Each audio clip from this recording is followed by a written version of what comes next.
Today on the Matt Walsh Show, it is officially time for BLM to be labeled a domestic terror group. I'll make the case for that today. Also, 5 headlines, including the DNC convention, which was mostly horrifically boring, as you'd expect, except for one incredible moment that I'll play for you. And in our daily cancellation, I'm going to cancel everyone on the left who can't make up their minds about whether women are supposed to be respected or not. I know how I feel about that, but I can't figure out how they feel. We'll talk about that all on the way. But first, let's discuss LifeLock.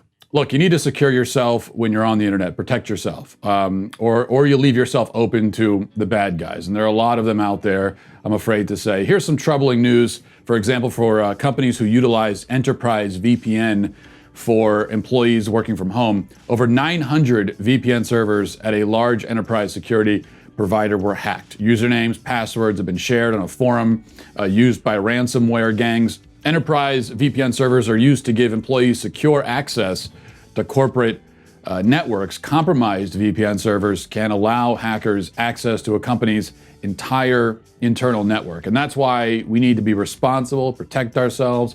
That's what this is about. It's not about being paranoid or preparing yourself for some outlandish thing that'll never happen. No, this is about responding to very real threats that we all face every day on the internet. Fact is, every day, we put our information at risk on the internet. Good thing there's LifeLock. LifeLock detects a wide range of identity threats, like your social security number being for sale on the dark web. If they detect your information has potentially been compromised, they're going to send you an alert, and then you take care of it from there. No one can prevent all identity theft or monitor all transactions at all businesses, but LifeLock can see threats that you might miss on your own. Join them now. Save up to 25% off your first year. Go to lifelock.com/Walsh. That's lifelock.com/Walsh for 25% off. Okay, over the weekend, a BLM activist in Portland told a cheering crowd that the police officers involved in the George Floyd case should have been strangled to death by their umbilical cords as babies. And throughout her deranged rant, she repeatedly intimated that she's ready and willing to shoot cops. All of her violent fantasies and threats were met with vocal approval by the crowd. Take a listen. Your mother's umbilical cord should have wrapped around your neck and choked you just the way you choked George Floyd, you filthy animal. Not only should that umbilical cord should have wrapped around your neck, it should not have wrapped around your neck once. It should have wrapped around your neck two times, not 6 times or 7 times. It should have wrapped around your neck so many times to where you yelled, "I cannot breathe." After that umbilical cord wrapped around your neck 7 times, God damn it, she should have spit you out the back of her.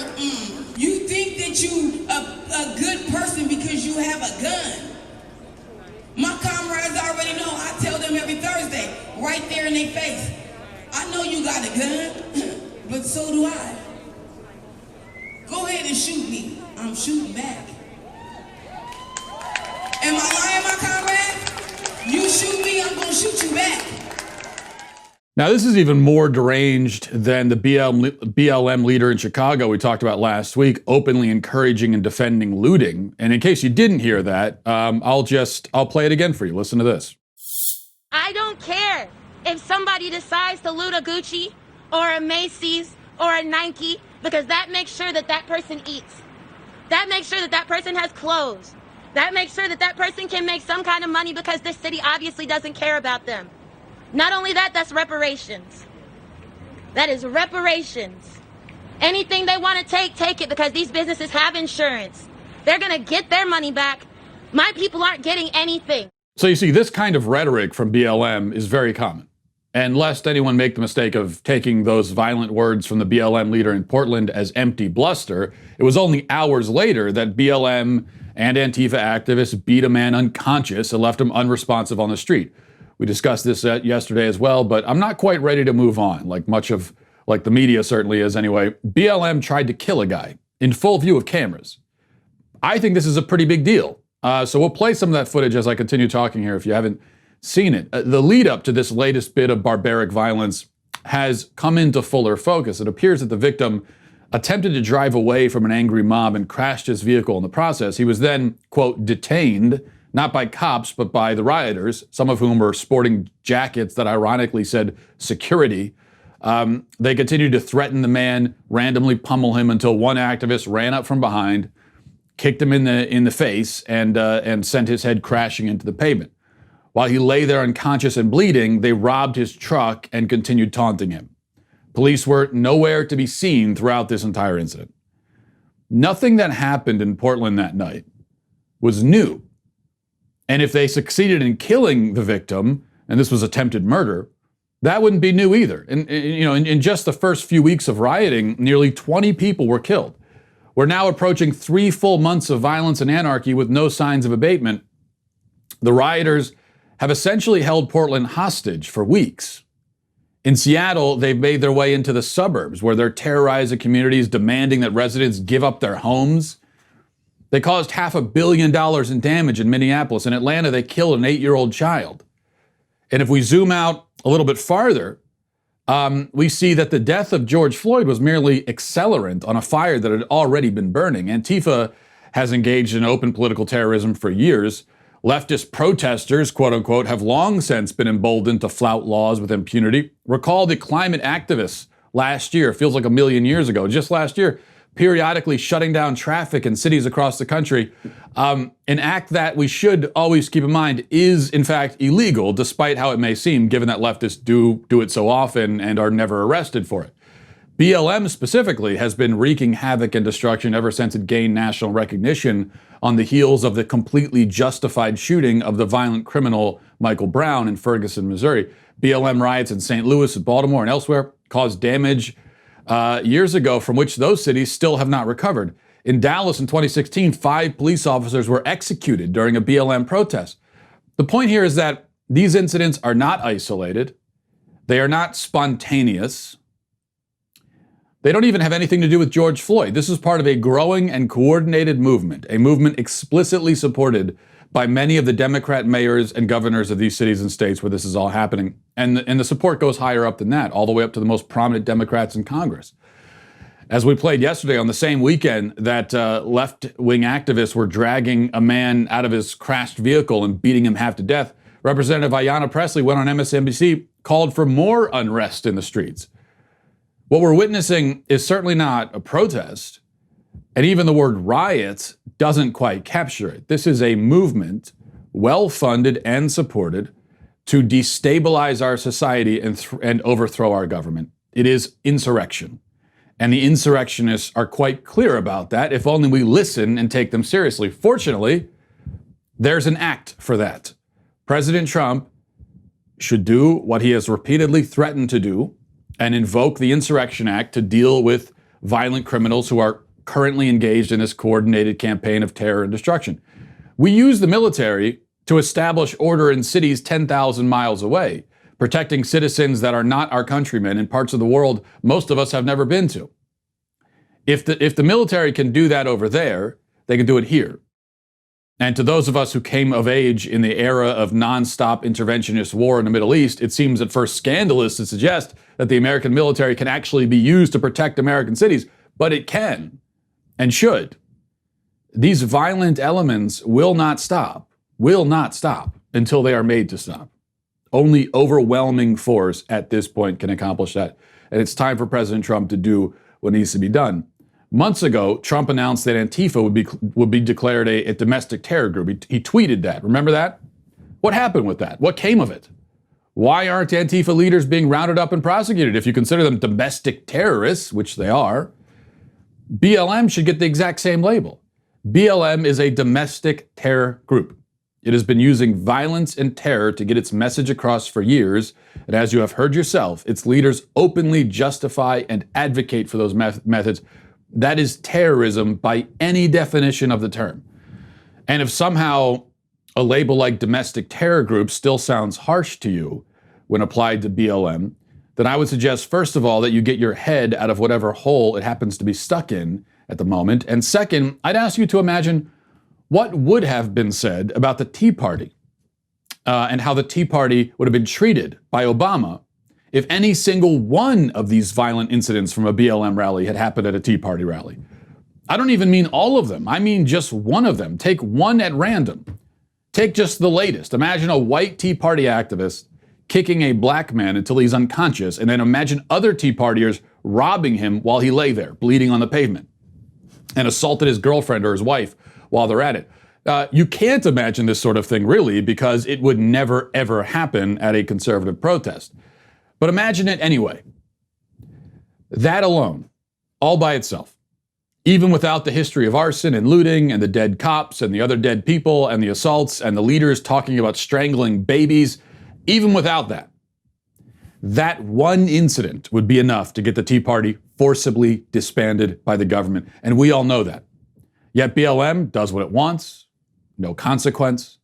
And still, even many on the right pretend that it's some kind of legitimate organization with a good and useful message. Well, it's not. And it's time that we start treating it accordingly. Let's go to 5 headlines.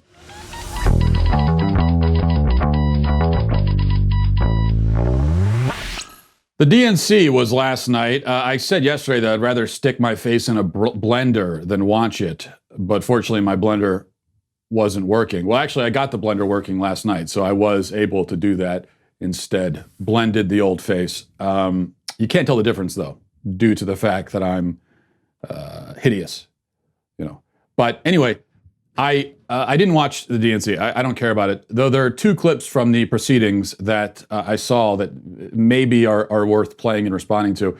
We'll save the second one, the most important one, for the last on the list on the 5 headlines. But first one, we'll play this. This is Michelle Obama speaking at the DNC, and here's what she had to say. And here at home, as George Floyd, Breonna Taylor, and a never-ending list of innocent people of color continue to be murdered, stating the simple fact that a Black Life Matters is still met with derision from the nation's highest office.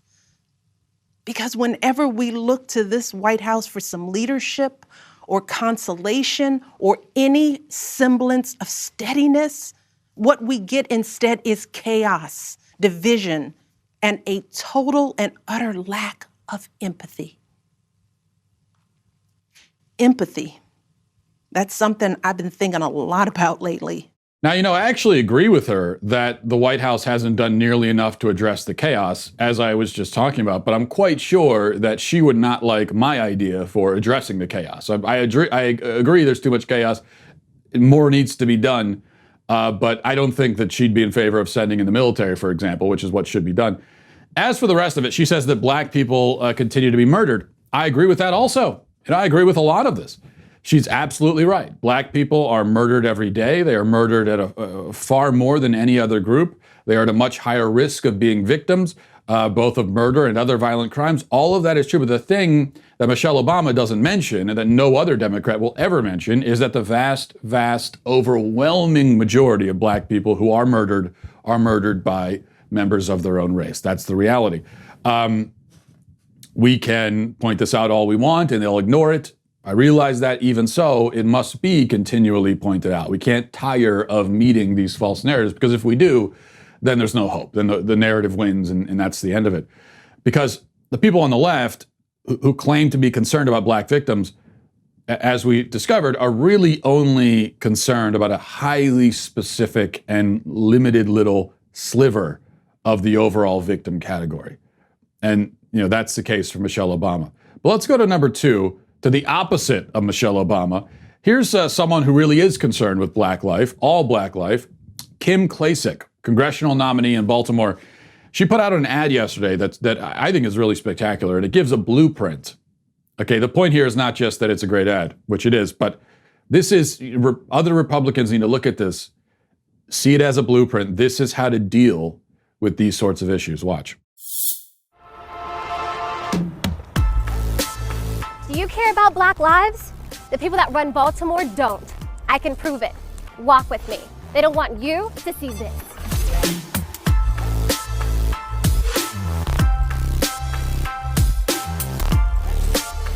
I'm Kim Klacik. This is Baltimore, the real Baltimore. This is the reality for Black people every single day. Crumbling infrastructure, abandoned homes, poverty, and crime. Baltimore has been run by the Democrat Party for 53 years. What is the result of their decades of leadership? Baltimore is one of the top 5 most dangerous cities in America. The murder rate in Baltimore is 10 times the US average. The Baltimore poverty rate is over 20%. Homicide, drug, and alcohol deaths are skyrocketing in our city. Do you believe Black Lives Matter? I do. The vast majority of crime in Baltimore is perpetrated against Black people, who make up 60% of the population. So why don't we care about our communities? The Democrat Party have betrayed the Black people of Baltimore. If the politicians walked the streets like I do, they would see exactly how their policies and corruption affects us. But they don't want to see it. They don't want you to see this.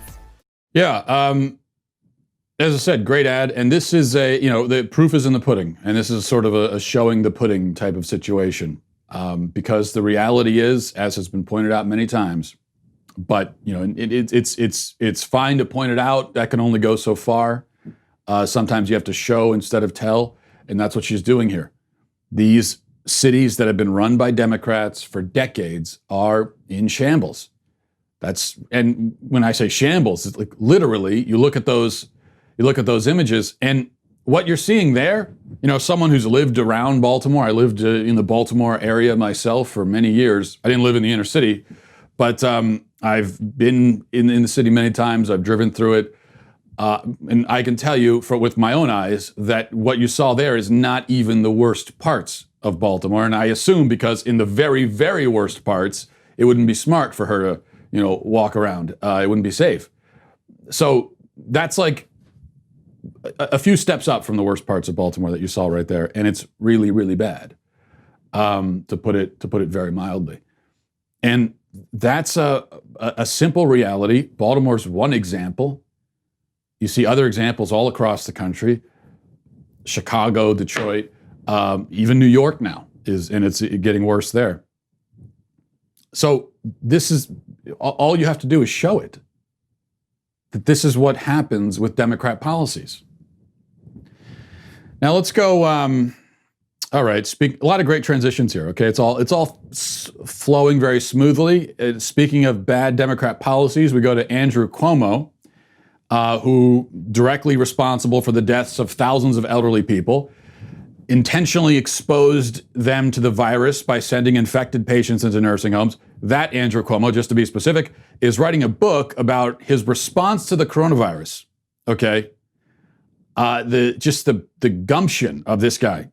The book is called American Crisis. Let me pull up the press release. It says, Crown, an imprint of Random House Publishing, announced today that it will publish American Crisis by Andrew Cuomo on October 13th, 2020, a revealing behind-the-scenes account of his experience leading New York through the COVID-19 epidemic. American Crisis is an important chronicle of this unprecedented moment in history, an urgent assessment of the factors that have and continue to impede our national response to a devastating health and economic catastrophe. A couple questions come up right away. First of all, how do you have time to write a book right now? You're currently governor. This is usually a thing you do after you've left office, after Cuomo has mercifully been voted out, which, the people of New York, I'm not sure if they're smart enough to actually vote him out, but because he's still relatively popular there, even though he doesn't deserve to be.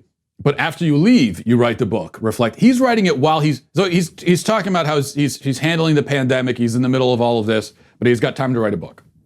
And then, of course, on top of all that, it's the fact that he, again, is directly responsible for killing thousands of elderly people. I wonder if that's going to get a chapter in the book. That's the chapter I would like to read. And that's the story. That's the story that I would like to hear about. The chapter on when he murdered, I don't know if it'll be, chapter 5, when I murdered a bunch of elderly people. I don't know how he's going to phrase it, but that's the real story from this that we all need to hear about. Number 4, yesterday, President Trump announced there'd be a huge pardon of a really important person. So he made this announcement yesterday. He said someone really important is going to be pardoned. Lots of people were speculating, very excited. Who's it going to be? Will it be Joe Exotic? There was that speculation on the internet. Or, it could have been someone who actually deserved to be pardoned because Joe Exotic does not deserve to be. And then today, the big announcement was made about who's getting the pardon. And here is Donald Trump announcing it. I wanted to just add something because this was brought up a week ago, and I was so surprised that it was never done before. Because later today, I will be signing a full and complete pardon for Susan B. Anthony. She was never pardoned. Did you know that? She was never pardoned. What took so long? And you know that she got a pardon for a lot of other women, and she didn't put her name on the list. So she was never pardoned. And we're for voting. That's right. That's right. She was guilty for voting. And we are going to be signing a full and complete pardon. And I think that's really fantastic, right? She deserves it. That's great, I got to tell you, because it's good that he really came through, because the thing is, you wouldn't want to announce and make a big deal out of the fact that you're pardoning someone, especially when there are a lot of people out there who really do, currently living and are maybe in jail or something, and really do need the pardon. So you wouldn't want to announce that and then do, for example, some really silly, pointless, symbolic pardon of someone who's already dead. You wouldn't want to do that. So I'm glad that he didn't do that in this case. Susan B. Anthony she's been in prison for far too long for this crime. And so I'm glad that she'll finally be free and she can, return to her family and try to reclaim some kind of life. So I say congrats to Mrs. Anthony on that, and good luck. Good luck restarting your life again. And I just think this is great. Just really, really long overdue. All right. Number 5, finally, now we get to what really matters. Okay, the only important subject of this show, to be honest with you, and certainly the most notable event of the DNC convention last night, which is not a high bar to clear, but there you have it. This happened apparently towards the end, or at the very end maybe, to wrap things up at the end of the convention. Fortunately then for the DNC, most people had fallen asleep by the time that this happened.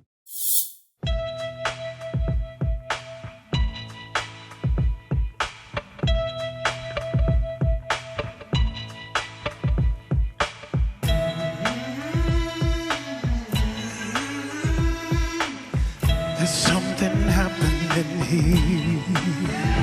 What it is ain't exactly clear. There's a man with a gun over there telling me I got to beware. Think it's time we stop. Children, what's that sound? Everybody look what's going down.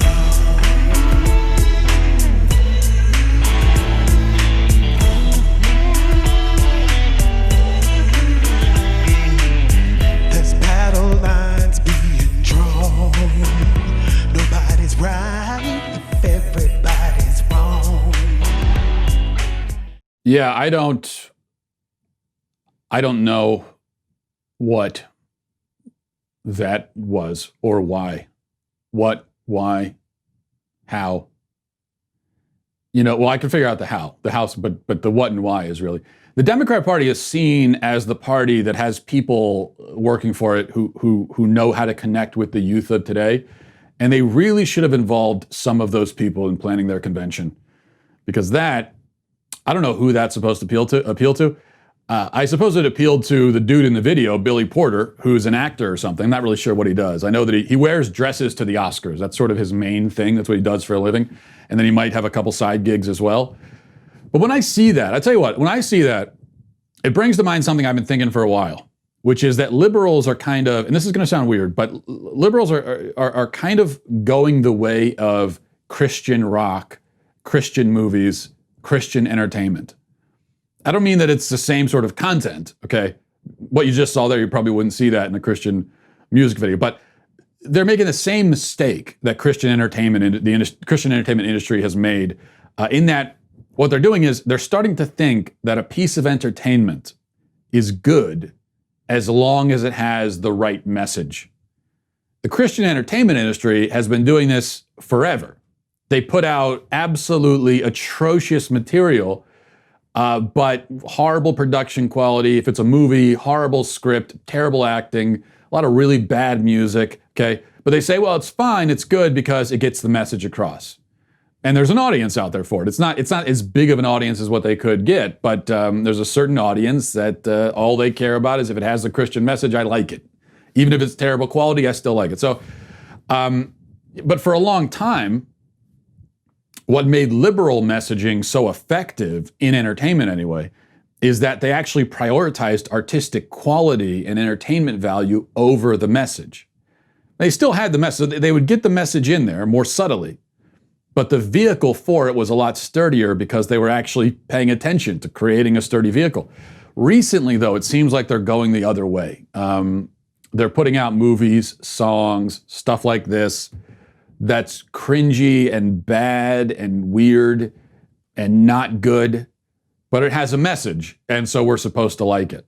So I think they're making a very similar kind of mistake, which, I guess if you're not a liberal, it's good to see them tripping up in this way. Good to have some company. It's good that conservatives aren't the only ones making this mistake, finally.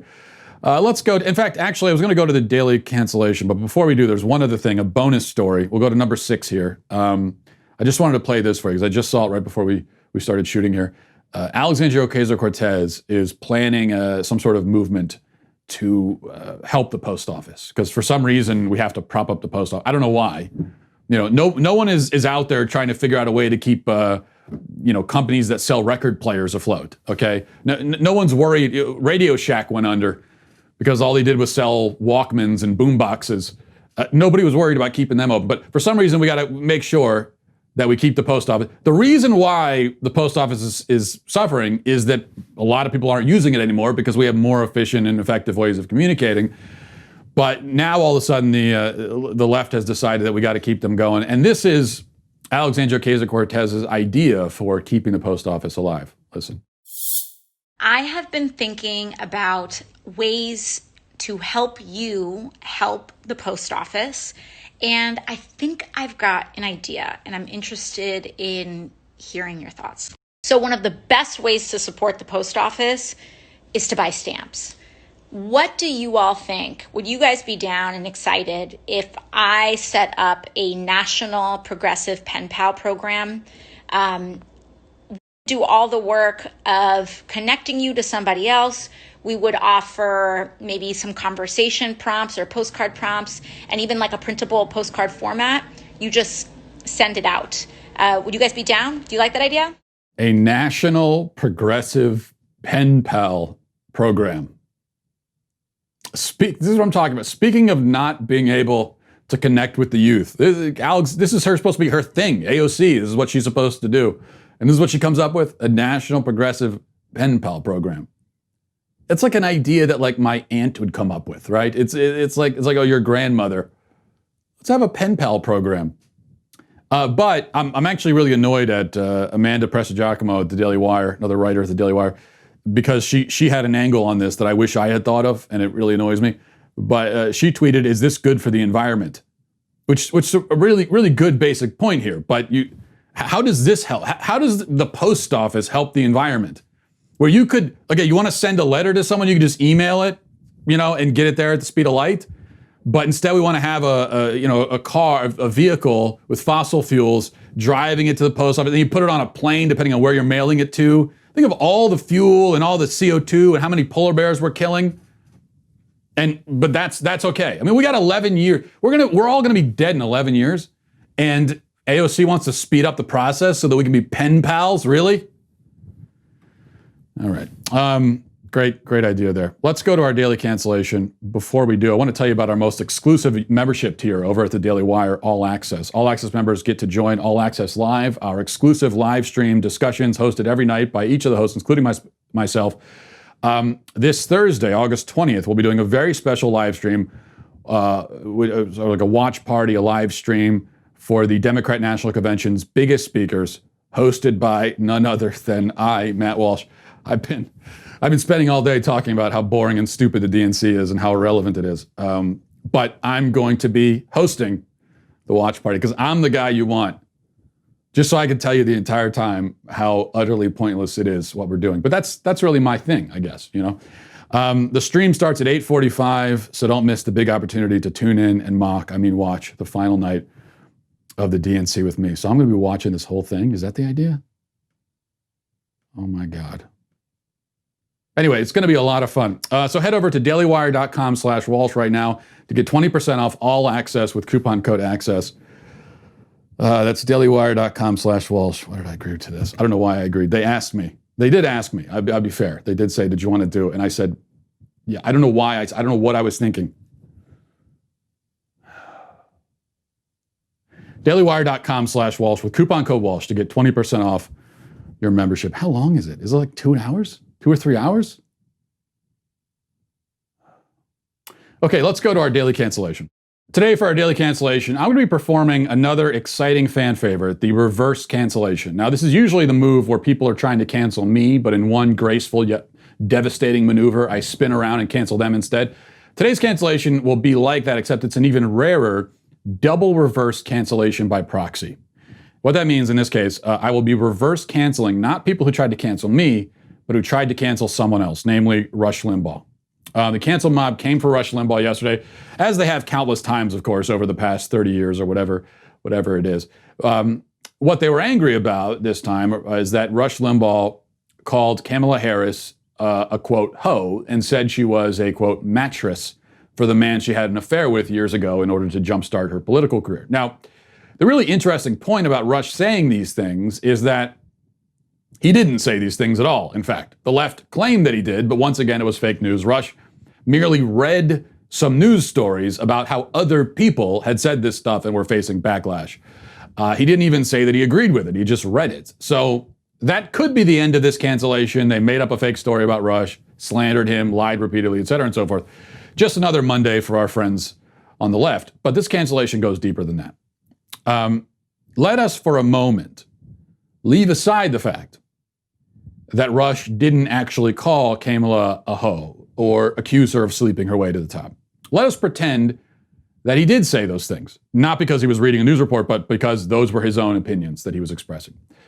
And in fact, when I first heard about this controversy, I was duped myself. I fell for it. I thought he did say it, but I was so busy not caring about the outrage that I never checked to see if the outrage was based on anything that had, actually happened. And it turns out it isn't. But as I said, let's pretend that it is. Or in fact, we can go with the reworked narrative from the media once it was revealed that the first narrative was bunk. They kind of reworked it. And now the headlines, like here in the Daily Beast, it says that Rush perhaps didn't call Kamala a hoe or say those things about her, but he did, quote, amplify, quote, misogynistic smears. He amplified them. Okay. Well, whatever the case, what a strange dichotomy. Leftists are claiming to be horribly outraged and horribly offended by the accusation that a woman slept around, used sex to get ahead, was, quote, a hoe. Yet it was less than a week ago that many of these very same people were celebrating the empowering feminist anthem from Cardi B that expressly encourages women to do and be all of those things. The song begins and ends with a man shouting the word whore, and we're meant to see the word in a positive light in the context of the song. The women in the song are taking ownership of it. They proudly wear the label. So what's the problem? Even if Rush did say it, I thought it was empowering. I thought it was a compliment. Sure, he wouldn't have said it as a compliment, but who cares? If you see it as positive, if you see a certain trait as positive and someone points it out in a negative way, why would you be offended? I personally like being tall. So if someone who doesn't like tall people came up to me and said, "You're tall," I wouldn't be offended or upset in the slightest. I know how I feel about who I am. I'm happy for you to notice. I would say thank you.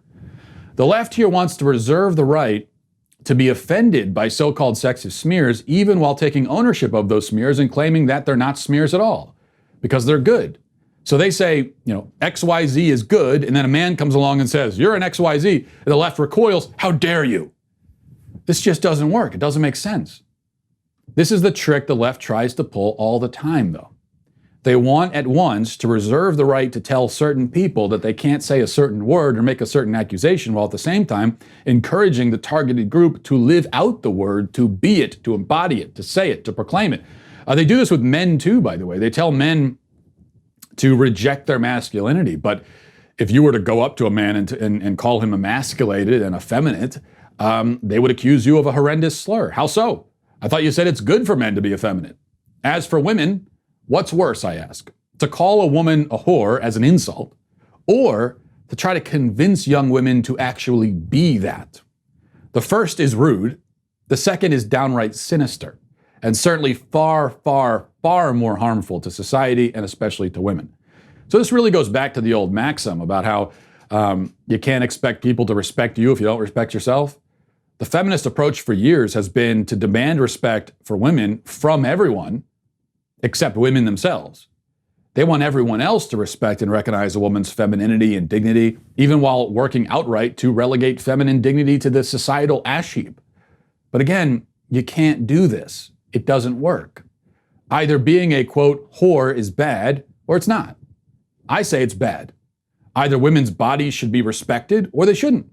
I say they should. Either women should not be objectified, or they should. I say they should not. The left and feminists and pop stars all want to answer those questions conditionally, tentatively, and change the answer depending on who is asking. But that's just another way of being a hypocrite. And for that, they are canceled. Canceled, canceled. All right. And we will leave it there for today. Thanks for watching, everybody. Thanks for listening. Godspeed.